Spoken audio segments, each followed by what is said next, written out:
လူတိုင်းသဘောကျကျေနပ်အောင်နေဖို့ဆိုတာဘုရားတော်မတတ်နိုင်ပါဘူးသူတို့အကြိုက်ကိုလိုက်ပေးနိုင်တဲ့အခါမှာပြားရည်ထက်ပူချိုမိန်ကြပြီး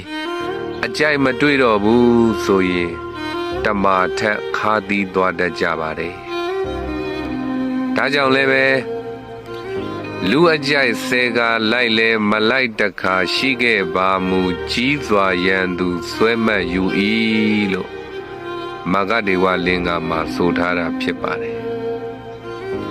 ကိုရင်တို့ကဘလောက်ပဲကောင်းခဲ့ကိုကသူ့ပေါ်တစ်ချိန်တစ်ခါလောက်မကောင်းတော့ဘူးဆိုလို့ရှိရင်အဲ့ဒါရန်သူလို့သတ်မှတ်နိုင်တယ်လူတိုင်းသဘောကျကျေနပ်အောင်နေဖို့ဆိုတာဘုရားတော်မတတ်နိုင်ပါဘူးသူတို့အကြိုက်ကိုလိုက်ပေးနိုင်တဲ့အခါမှာပြားရည်ထက်ပူချိုမိန်ကြပြီးအကြိုက်မတွေ့တော့ဘူးဆိုရင်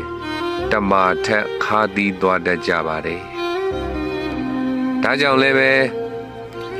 လူအကြိုက်ဆဲကလိုက်လဲမလိုက်တခါရှိခဲ့ပါမူကြီးစွာရန်သူဆွဲမှတ်ယူ၏လို့မဂ္ဂဒေဝလင်္ကာမှာဆိုထားတာဖြစ်ပါတယ်ကိုရင်တို့ကဘလောက်ပဲကောင်းခဲ့ကိုကသူ့ပေါ်တစ်ချိန်တစ်ခါလောက်မကောင်းတော့ဘူးဆိုလို့ရှိရင်အဲ့ဒါရန်သူလို့သတ်မှတ်နိုင်တယ်